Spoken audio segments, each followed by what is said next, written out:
Ruben, yeah, I hope you're doing all right to answer the question. Sure. It's been a long wait for you, and I'm sure it must be great to know that you're finally going to get this opportunity. Just maybe take us through some of the journey and how it feels to finally get this moment.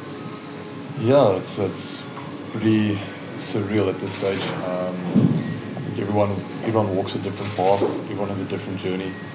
So for me at this stage, I'm not trying to overthink anything. I'm just grateful for the opportunity and hoping to make the most of it when it comes on Saturday. Do you think it was out of your reach or at a point?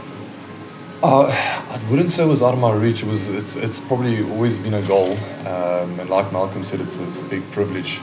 I think you just try and do your best, and you control the controllables. And if it happens, it happens. In this case now, it's happening for me, and I'm very grateful for it. Ruben, congratulations on your selection. Thank you. Just following on from what Brendan said, I guess you had to show quite a lot of patience. I remember obviously when you were at the Sharks and weren't sort of in the frame. Did the sort of change of scenery to Cape Town, did that help sort of give you a kickstart? Yeah, I think it did.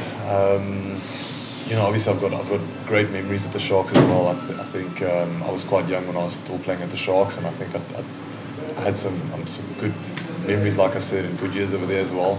But I think the change of scenery going to Cape Town, the trust that was shown to me by the coaching staff over there, I think that really helped me to be where I am today. So yeah, definitely, I think so. Yeah. Ruben, as 'n ou nou daar's baie lank toe verwag het, daar's soos jy het dalk nog 'n manier op geantwoord, maar as ou ons baie lank verwag het. Ek weet is dit amper dat dit daar so vir jou lekker dit is daarso.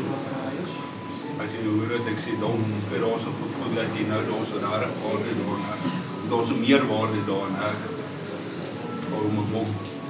Ek moet sê nou te word. Ja, kyk, ek dink ek kan nie praat vir almal nie, maar vir my ek waardeer die geleentheid baie, veral vir die feit dat ek so lank gewag het soos wat ek het. So ek sê elke ou se pad's bietjie anders, party ouens moet baie hard aan die deur klop, jy weet, en dan word daai deur vir hulle oopgemaak en party ouens klop bietjie sagter en dis maar elke ou se pad's anders. Maar as ek vir myself kan praat, ja, verseker, ek dink omdat ek so lank gewag het, beteken dit vir my vreeslik baie en dis 'n geleentheid wat ek definitief met albei hande wil aangryp.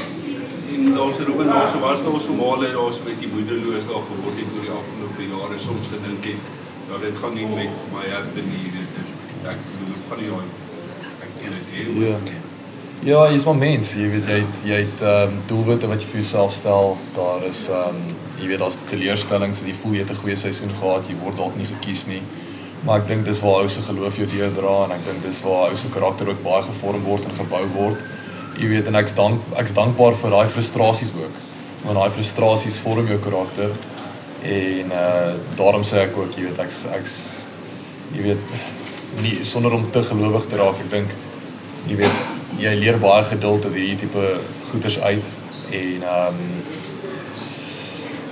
jy kan dalk jou planne maak en jou dinge beplan, maar die Here, hy bepaal jou voetstappe. Jy weet, so sonder my geloof dink ek, jy weet, sou ek definitief baie moedeloos geraak het, maar jy weet, ek's dankbaar om uit te wees. En as ek net die laaste een mag, dan was Ruben en ons Dina. Ek wil wat was daar